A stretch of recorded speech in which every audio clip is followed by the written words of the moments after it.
New York memang tak pernah berhenti meninggalkan kesan. Kota megapolitan jantung Amerika Serikat ini memang pesona bagi saya. Tidak hanya karena gemerlap kehidupannya, namun juga karena cahaya Islam yang mulai bersinar terang.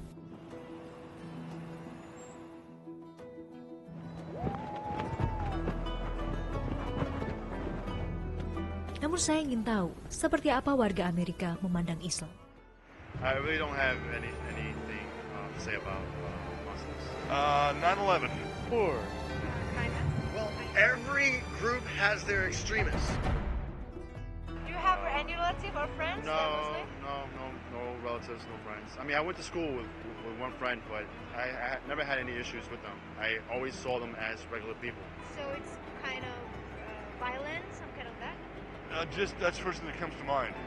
What will you do if you see the Muslim? I mean, when you have contact with them, are you afraid or not? No, I'm not. Maybe if I were on an airplane, I might. But no, I'm not. Generally, everybody. No. My favorite food is pork. Pork? Potaken and pork. Oh yeah. And whenever I see the girl who believe the Muslim, they always wear the hijab. They hide their skin. Whenever I see like the girls, I feel. That's weird. I mean, not weird, like poor. A lot of people have less than a kind opinion of Muslim people, but all of the ones that I've known have been very kind and welcoming to me and have always been nothing but wonderful. Not only Muslim, right? Not only Muslim, every group. There's extremists in any demographic. Beragam anggapan bernada miring akan Islam bukanlah hal yang aneh di Amerika Serikat. Di negeri di mana Islam masih menjadi kelas sosial kedua, Islam memang tidak cukup mendapat porsi lebih untuk menunjukkan eksistensinya. Namun negeri ini juga menawarkan toleransi yang luar biasa, terbukti dari banyak orang yang menilai Islam sebagai agama yang syarat kebaikan.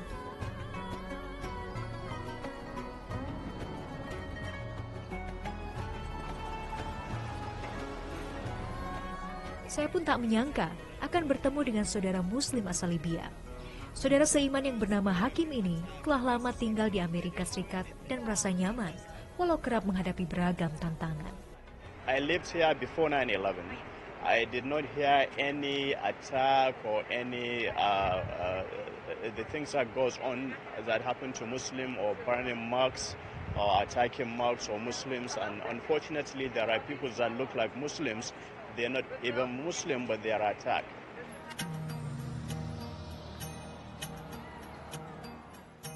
Meski akan terus berhadapan dengan pandangan buruk yang dihembuskan sepanjang waktu, Islam telah memiliki tempat tersendiri di negeri para imigran ini. Islam akan tetap tumbuh dan membuktikan diri sebagai agama rahmatan lil alamin, penuh kebaikan dan kemuliaan.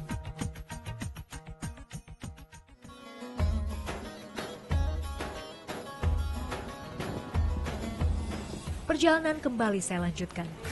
Kali ini keingintahuan akan jejak dan sejarah Islam membawa langkah saya menuju Harlem, sebuah wilayah di Manhattan, New York yang terkenal sebagai pusat komunitas Afrika Amerika. Sejak abad ke-17, kawasan Harlem di New York City sudah dikenal sebagai pusat kebudayaan kalangan Afro-Amerikan. Di tempat ini pula aktivis kulit hitam Muslim Malcolm X menyuarakan tentang kesetaraan hak bagi kulit hitam. Sepeninggal Malcolm X, lantai pasti Islam mulai berkembang di kawasan ini, tambah lagi dengan banyaknya imigran Muslim yang tinggal di kawasan ini yang berasal dari Afrika Utara dan Afrika Barat.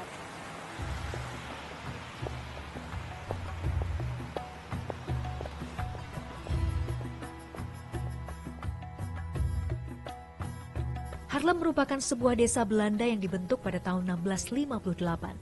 Harlem juga berasal dari nama kota Harlem di negeri kincir angin tersebut. Harlem kemudian menjadi bagian dari kota New York pada tahun 1873. Seiring perkembangan Amerika Serikat sebagai tanah imigran, Harlem pun menjadi pusat kebudayaan dan bisnis kaum Afro-Amerika. Sembari menyusuri jalanan Harlem, sebuah pemandangan menarik perhatian saya. Banyak gambar dan poster tokoh pejuang kulit hitam, serta potret-potret masa perbudakan tergantung di tepi jalan. Seorang pemuda menghampiri saya dan mulai bercerita tentang Harlem. Harlem memang kerap disebut sebagai Black Mecca bagi imigran Muslim asal Afrika Barat. Banyaknya kaum Muslim asal Afrika Barat yang bermukim di Harlem membuat Islam semakin berkembang di wilayah ini. We can come and be artists and be poets and be musicians and be theologians and be intellectuals. You know, this is even still to this day, some of the most important and intellectual conversations I've ever had was right here in Harlem. And I, for one, as a Muslim, believe that the white man is intelligent enough. Malcolm X merupakan seorang Muslim kulit hitam sekaligus aktivis hak asasi manusia yang memulai perjuangannya di Harlem. Malcolm X yang juga bernama lain El-Hajj Malik El-Shabazz masuk Islam pada akhir 1940-an dan menjadi anggota organisasi Nation of Islam pimpinan Elijah Muhammad. Malcolm X dipandang sebagai sosok yang kontroversial karena pemikirannya tentang supremasi kulit hitam. Lantaran berbeda pemikiran, Malcolm X akhirnya keluar dari organisasi ini pada tahun 1964 dan memulai perjuangannya sendiri. Hingga akhirnya pada Februari 1965, Malcolm X tewas tertembak di tangan anggota Nation of Islam, Talmadge Hayyad. Namanya pun diabadikan menjadi nama jalan di kawasan ini. Sebuah masjid bernama Malcolm Shabazz juga berdiri untuk mengenang perjuangannya. Isu rasisme yang mewarnai perjalanan bangsa Amerika Serikat belum sepenuhnya berakhir. Pemuda Harlem yang saya temui ini pun mengaku, hingga kini dalam skala kecil, rasisme masih terasa dalam kehidupan warga Amerika Serikat. There's not a lot of interreligious violence and stuff like that. The issue in America is the issue of race. Race is the number one issue.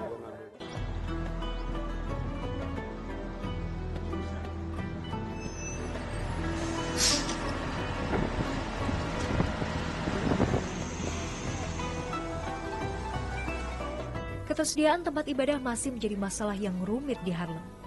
Membangun masjid bukanlah hal yang mudah dilakukan. Di Amerika Serikat, kebanyakan saudara-saudara Muslim kita pun harus menyewa pertokoan untuk disulap menjadi masjid. Itu pun dengan harga sewa yang mahal. Ini dia bangunan yang dulu menjadi tempat ibadah bagi lebih dari 1.500 Muslim di Harlem.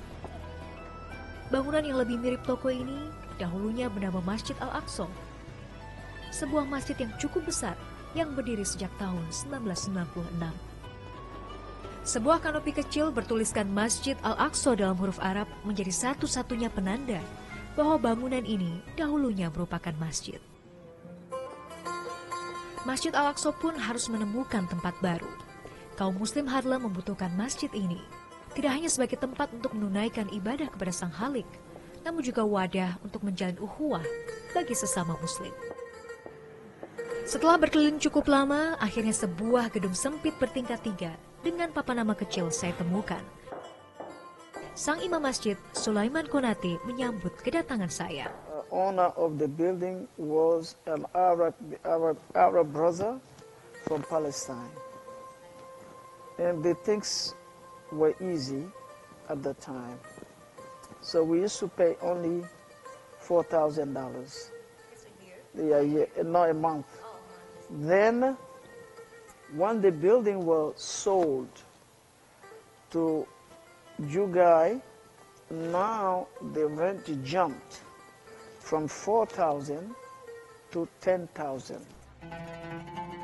Imam Konate dan 1.500 jamaah masjid ini harus menunggu sekitar 8 bulan lamanya untuk bisa menemukan lokasi baru untuk masjid. Sebuah ujian yang tidak mudah. Namun Allah memberikan jawaban atas doa serta kesabaran umatnya. It's not only Muslim community, even Christian community also. Yes, because I don't know how many churches in this area shut down, closed down because of money issue. Because the people don't make money like they used to do now in America. Bagi Imam Konate, imigran asal Pantai Gading Afrika Barat ini menjadi Muslim dan mendirikan masjid di Amerika Serikat memang penuh perjuangan. Kini ia berharap mampu mengumpulkan uang lebih untuk menyewa lantai 3 bangunan ini agar bisa menampung lebih banyak jamaah. So that's one of the reason when the building was shut down, was closed by the landlord. So people, we were so divided, so separated, because there was a sadness in the community. And we did everything we can do to find a new place. But finally, Allah bless us with this place here. Sebuah renungan bagi kita. Sebagai Muslim yang tinggal di Indonesia, semestinya bersyukur atas kemudahan yang Allah berikan. Masjid bukanlah tempat yang sulit dicari. Kemegahan masjid yang biasa kita lihat di tanah air, tak banyak dimiliki oleh saudara-saudara Muslim kita di Harlem.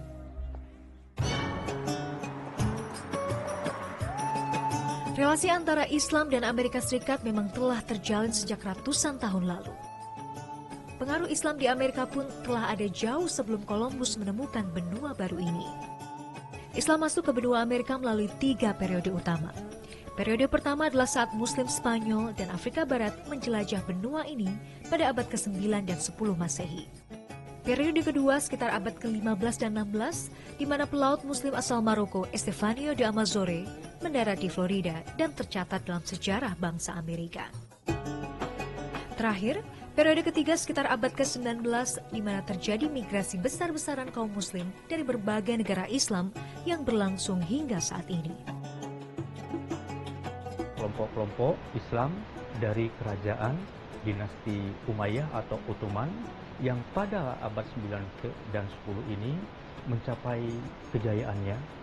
Nah, yaitu di mana Raja Abdurrahman III itu mempunyai pusat pemerintahannya di Cordoba di Spanyol, dan pada saat itu kemajuan masyarakat khususnya masyarakat Eropa dengan masuknya kerajaan Ottoman ini menyebabkan juga banyak orang-orang Muslim, orang Islam Eropa itu sudah mulai bergerak menjelajah menjadi musafirin, menjadi muhajirin ya, ke arah utara dan barat sampai mencapai tanah yang nantinya disebut dengan Amerika ini.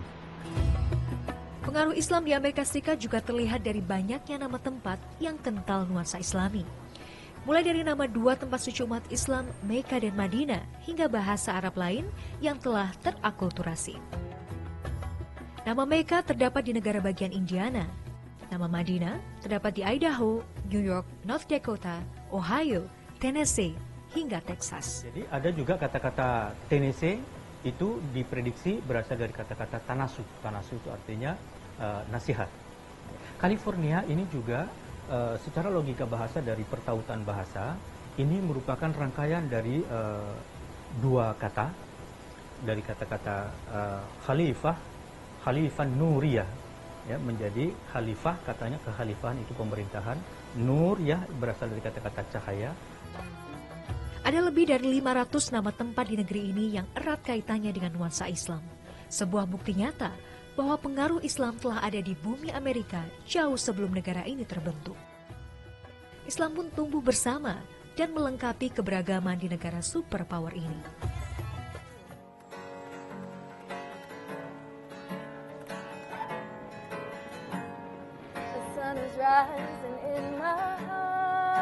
Perjalanan saya pun berlanjut, mencari tahu seperti apa kehidupan saudara-saudara Muslim di ibu kota Amerika Serikat, Washington DC.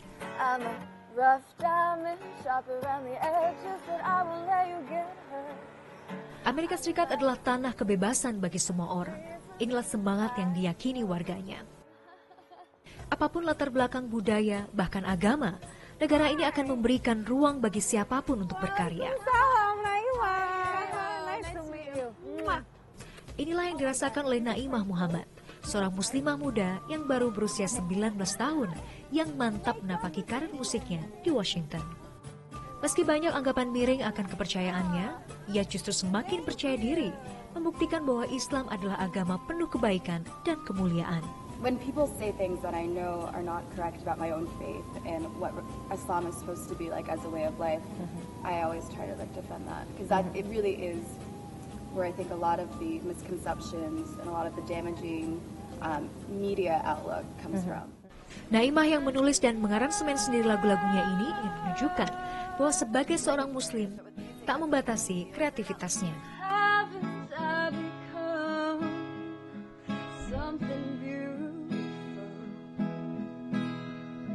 Menjadi Muslim di negara mayoritas non-Muslim memang memiliki tantangannya sendiri.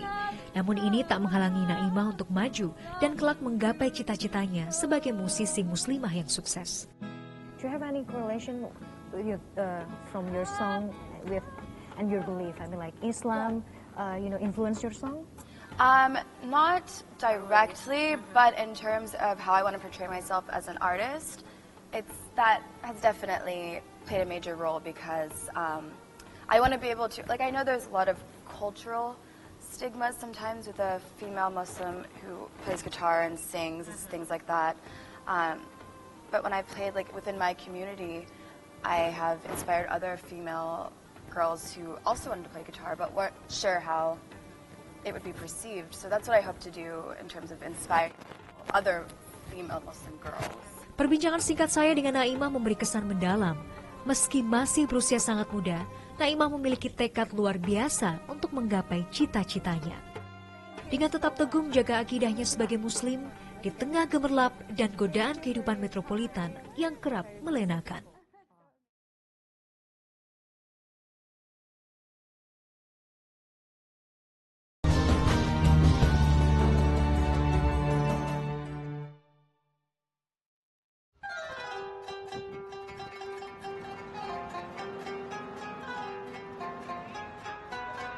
Selepas berjumpa dengan Naimah, saya menuju sebuah masjid yang menjadi kebanggaan Muslim Washington DC, Masjid Muhammad.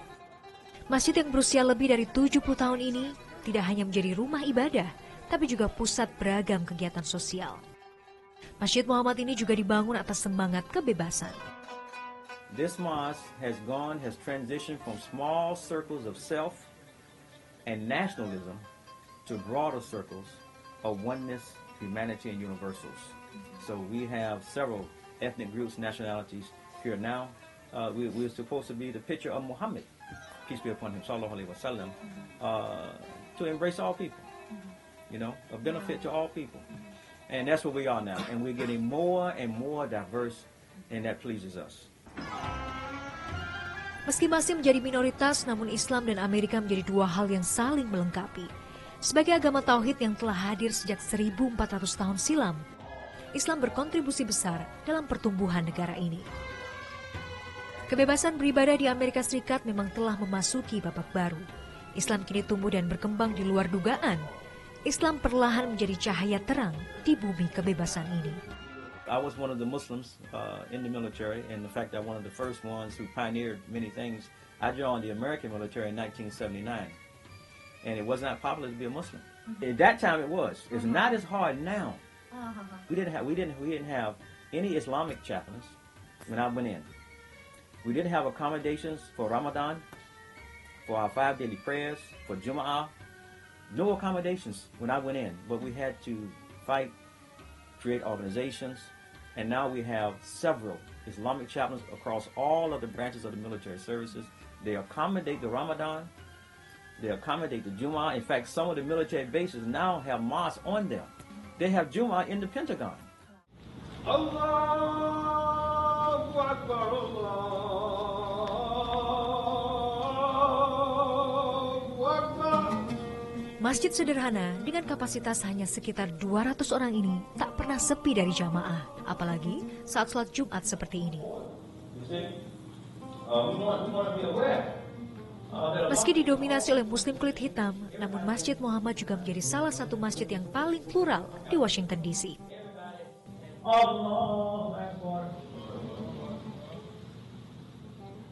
Jamaah dari berbagai etnis terlihat khusyuk mengikuti ibadah sholat Jumat ini. Layaknya di tanah air, seusai sholat Jumat selalu saja ada keramaian lain. Beberapa saudara Muslim menyempatkan diri untuk berjualan makanan, baju Muslim, maupun minyak wangi khas Timur Tengah. Sebuah masjid sederhana yang indah. Indah akan keberagaman budayanya, indah akan keramah tamahannya. Inilah indahnya Islam, membuat perbedaan lebur dalam sebuah ukhuwah Islamiyah yang erat. Subhanallah.